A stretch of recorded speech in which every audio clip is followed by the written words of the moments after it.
प्यारे बच्चों, मैं जोगेंद्र कुमार आज की ऑनलाइन कक्षा में आप सभी का स्वागत करता हूं। आज हम कक्षा 7 विषय एनसीईआरटी गणित अध्याय 2 भिन्न एवं दशमलव के बारे में चर्चा करेंगे।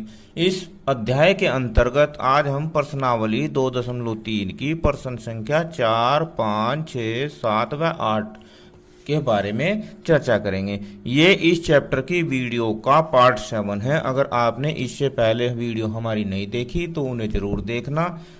आइए देखते हैं। प्रश्न नंबर 4, कौन बड़ा है? कौन बड़ा है?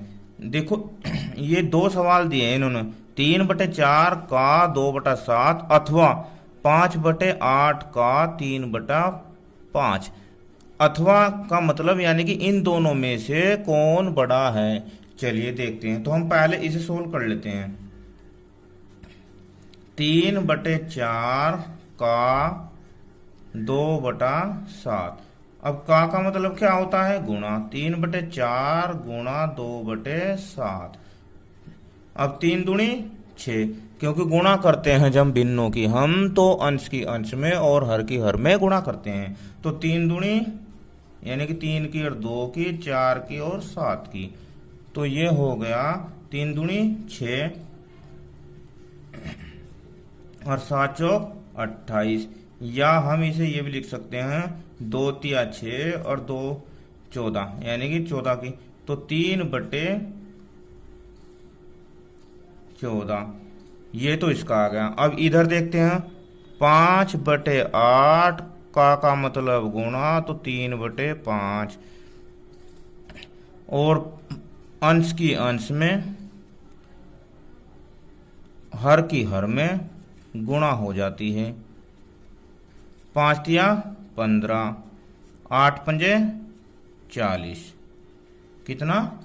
8 पंजे 40। अब देखो, अगर मैं से 5 तिया 15 और 5 अट्ठे 40, तो यहाँ आएगा 3/8। अब इसमें इधर बता देता हूँ। देखो अब ये ये पहले का तो आएगा 3/14 अथवा इधर क्या आएगा 3/8। अब एक बात ध्यान रखनी बच्चों, अगर किन्हीं दो भिन्नों के अंश बराबर है, हर बराबर नहीं है, तो जिस भिन्न का हर छोटा होगा वह भिन्न बड़ी होगी। तो इसका मतलब 3/14 जो हो ये इससे बड़ा है, ये 3/8 और 3/8 किसका आंसर आया हमारा? इसका। तो अब हम कह सकते हैं अतः 5/8 का 3/5 बड़ा है 3/4 का 2/7 से। ये इसका आंसर। अब ये इसका दूसरा पार्ट देखते हैं। इसमें भी हमें यही बताना है कि कौन बड़ा है कौन छोटा है। तो पहले में से देखते हैं 6/7 का 1/2। तो 6/7 का मतलब क्या होता है? गुणा। तो 1/2। अब 6 गुणा 1/7 गुणा 2। अगर मैं या हम इसे 2 एकम 2 और 2 तिया 6 कर देते हैं। 2 एकम 2, या ऐसे रहन दो भी पूरी गुणा कर लेते हैं। 6 एकम 6 और 7 दूनी 14। यहाँ से काटते हैं तो 3 दूनी 2 तिया 6 और 2 सते 14। तो ये आ गया हमारा 3/7। अब इधर देखो 3/7 का मतलब गुणा, तो 2/3। तो 3 गुणा 2 और 7 गुणा 3, ये यहाँ से भी यहीं का यहीं भी कट सकता है। तो यह हम इसे ऐसा कर लेंगे 3 दूनी 6 और 7 तिया 21। अब देखो तो 3 दूनी 6 और 3 सते 21, यहाँ आएगा 2/7। अब यहाँ पर आया 3/7 और यहाँ पर आया 2/7। अब किन्हीं दो भिन्नों में या कितनी भी भिन्न हो, अगर उनके हर बराबर है तो जिस भिन्न का अंश बड़ा होगा वह भिन्न बड़ी होगी। तो इस प्रकार हम कह सकते हैं कि अतः 3/7 बड़ा है 2/7 से।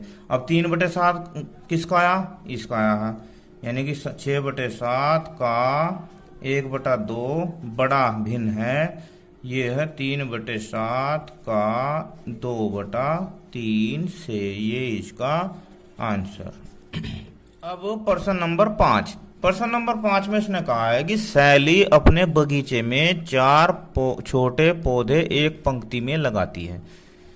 2 क्रमागत पौधों के बीच की दूरी 3/4 है, तो प्रथम एवं अंतिम पौधे के बीच की दूरी ज्ञात कीजिए। एक बात बताओ, जैसे मान लो सैली का ये बगीचा उसका एक, अब उसने एक पौधा तो मान लो ये लगाया, ये पौधा लगाया उसने ए, फिर उसने बी लगाया ये, फिर उसने सी लगाया ये, फिर उसने डी लगाया ये यहाँ पर।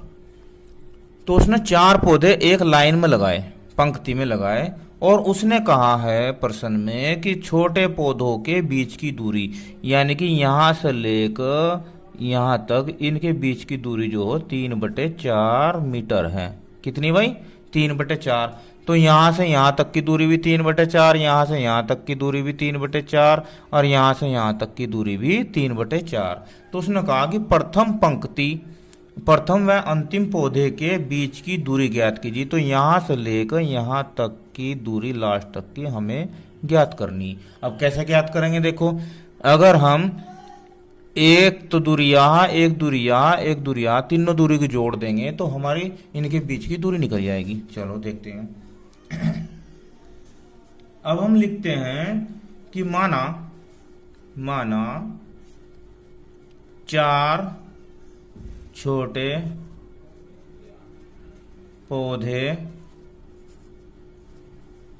बिंदु ए, बी, सी व डी पर लगाए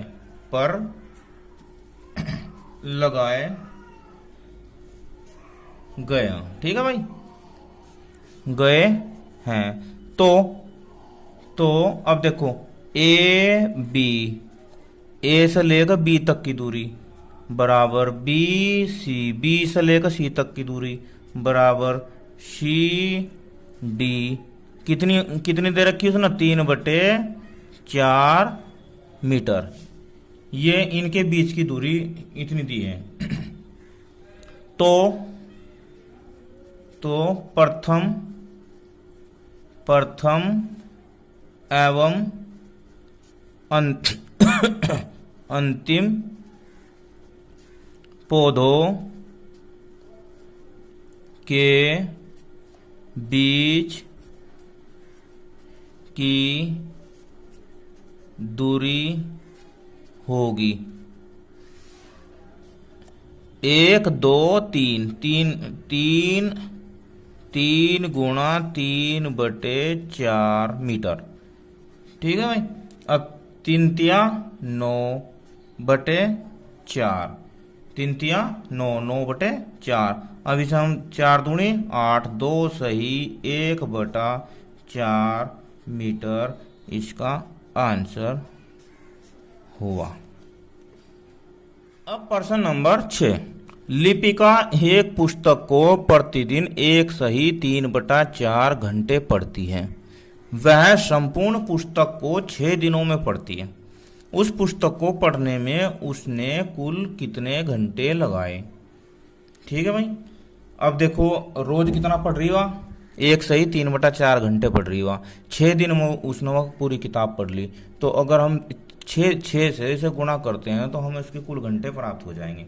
तो अब हम लिखते हैं, लिपिका कौन है? इसका नाम क्या है? लिपिका को एक दिन में पढ़ने में लगा समय कितना लगा रही भाई? 1 सही लगा समय बराबर 1 सही 3/4 घंटे। 1 सही 3/4 घंटे। अब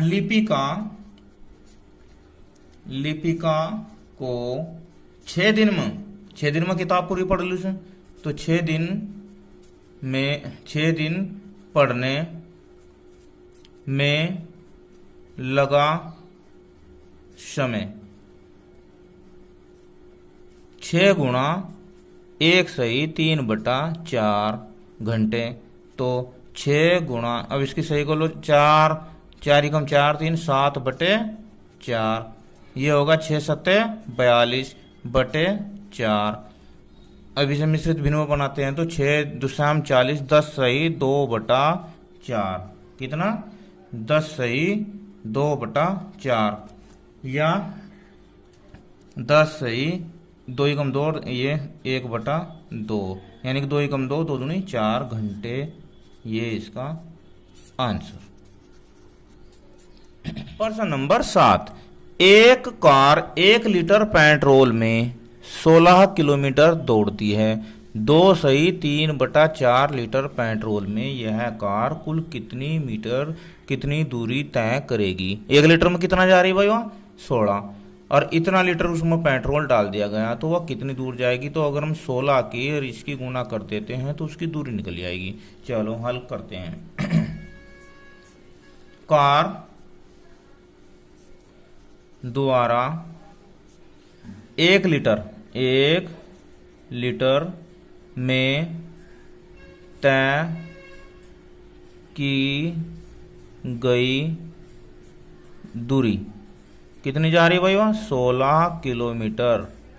16 किलोमीटर। तो कार रहने दो ये, तो 2 सही 3/4 लीटर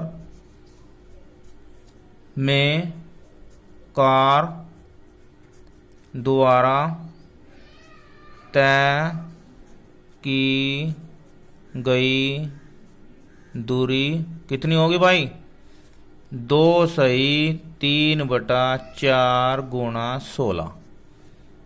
अब इसकी हम जो हो ये मिश्रित भिन्न को विषम बना लेते हैं। 4 दूनी 8 और 3 11, 11/4 गुना 16।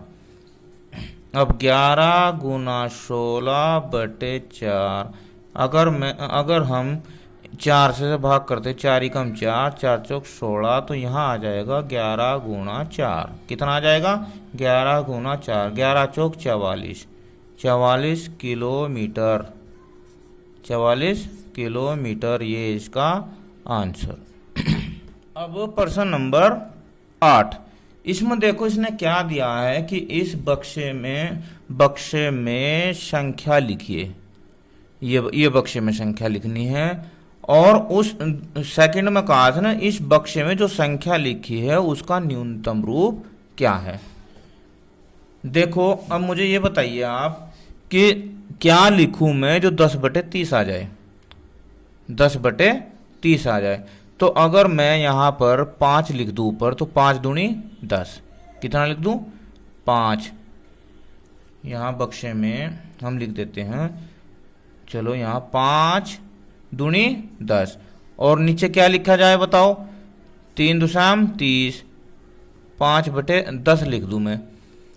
इसका सबसे आसान तरीका यह है कि इधर वाली संख्या को इससे भाग दे दो, 2 पंजे 10, 5 आ गया, और 3 दुसाम 30, 10 आ गया, तो ये 5/10। अब इसने कहा बक्से में प्राप्त संख्या का न्यूनतम रूप क्या है।